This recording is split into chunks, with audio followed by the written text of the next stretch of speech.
একাদশী তিথি পালনের সঠিক নিয়ম। একাদশী তিথি পালনের আগে একাদশী উপবাসের তিথি নির্ণয় জরুরি।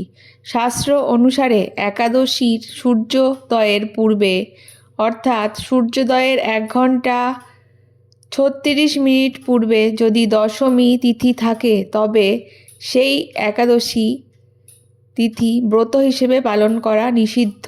কিন্তু যদি একাদশীর শেষ ভাগে যদি দ্বাদশী তিথির সংযোগ থাকে তাহলে তবে সেটি শাস্ত্রসম্মত এবং গ্রহণযোগ্য। একাদশীর ব্রত পালনের জন্য দশমী তিথিতেই তার প্রস্তুতি শুরু করতে হবে। এই ব্রত পালনের জন্য সঠিক নিয়ম অনুসরণ করা খুবই গুরুত্বপূর্ণ। ব্রতের শুদ্ধতা এবং সাফল্য বজায় রাখার জন্য উপবাসের আগের দিন অর্থাৎ দশমী তিথির দিনই কিছু বিশেষ নিয়ম পালন করা উচিত। যেমন খাবার গ্রহণের পর ঘুমাতে যাওয়ার আগে অবশ্যই মুখ ব্রাশ দিয়ে পরিষ্কার করে তারপর ঘুমাতে যাওয়া উচিত, যাতে মুখের ভেতর কোনো খাবারের দানা না পড়ে থাকে। এছাড়া দশমী তিথির দিন নিরামিষ খাদ্য খাওয়া উচিত। দশমী তিথির দিন সমর্থপক্ষে সূর্য ওঠার পর থেকে সূর্য ডুব যাওয়ার মাঝের সময়কাল পর্যন্ত শুধুমাত্র নিরামিষ একাহার গ্রহণ করা অবশ্যই উচিত। এই দিনে আমিষজাত এবং কোনো মাদকজাত দ্রব্য গ্রহণ করা উচিত নয়। সন্ধ্যার সময় বা রাত্রি 12টার আগে নিরামিষ খাদ্য গ্রহণ করা উচিত, কারণ একাদশীর দিন শরীরে খাদ্যের কোনো অবশিষ্ট অংশ না থাকে সেটির দিকে খেয়াল রাখা হয়। সবথেকে ভালো হয় নিরামিষ অন্ন ভোজন করলে। দশমীর দিনে সমস্ত রকমের এঁঠো বাসন পরিষ্কার করে রাখবেন, সেটি যাতে পরের দিন ধুতে না হয়। এছাড়া এই দিন সংযম পালন করতে হবে। সম্পর্ক এবং সহবাস থেকে সম্পূর্ণ বিরত থাকা দরকার, কারণ শরীর এবং মন দুটিকেই শুদ্ধ রাখতে হবে। এরপর একাদশীর দিন যখন উপবাস করবেন কিছু কিছু জিনিস অবশ্যই মাথায় রাখবেন।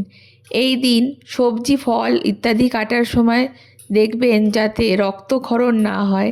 এই দিন যে কোনো ক্ষৌর কর্ম অর্থাৎ চুল দাড়ি নখ ইত্যাদি কাটা একদমই উচিত নয়। এছাড়া যে কোনো প্রসাধনী জিনিস সাবান শ্যাম্পু পারফিউম সুগন্ধি তেল ইত্যাদি প্রসাধনী জিনিস ব্যবহার করবেন না।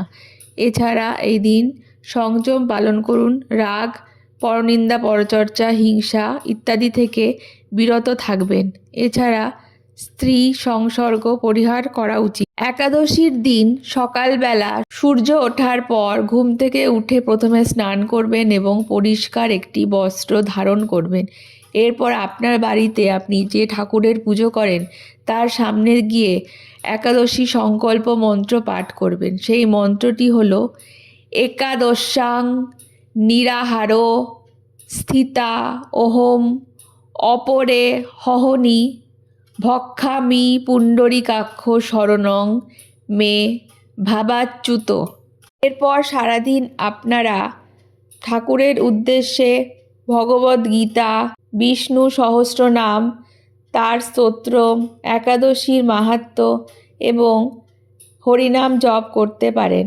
এছাড়া হরে কৃষ্ণ মহামন্ত্র বসে বসে জপ করতে পারেন। সময় মতো ফুল ফল নৈবেদ্য ধূপ দ্বীপ ইত্যাদি দিয়ে ভগবান বিষ্ণুর পূজা অবশ্যই করবেন। এছাড়া এই দিন রাত্রিবেলা জেগে ভগবান বিষ্ণুর সংকীর্তন এবং নাম স্মরণ করবেন। তাছাড়া এই দিন যদি রাত্রিবেলা জাগতে না পারেন তাহলে দীর্ঘ সময় ধরে কীর্তন ভজন ইত্যাদির মাধ্যমে ঈশ্বরের নাম স্মরণ করবেন। একাদশীর ব্রত সম্পন্ন হলে অবশ্যই পরের দিন অর্থাৎ একাদশীর পালন করে দ্বাদশী তিথির দিনও এটি সম্পূর্ণ করবেন। একাদশীর পালনের জন্য দ্বাদশী তিথির দিন সূর্য উদয়ের পর নির্দিষ্ট সময়ের মধ্যে এটি পালন করতে হবে। আপনি যদি নির্জলা একাদশী পালন করে থাকেন তাহলে দ্বাদশীর দিন নির্ধারিত পালনের সময় চরণামৃত দ্বারা এই ব্রত করে পালন করতে পারেন। আর যদি ফলাহার করে একাদশী পালন করেন তাহলে অন্ন প্রসাদ দ্বারা এই পালনের কাজ সম্পন্ন করতে পারেন। পালনের সময় এই মন্ত্রটি উচ্চারণ করবেন।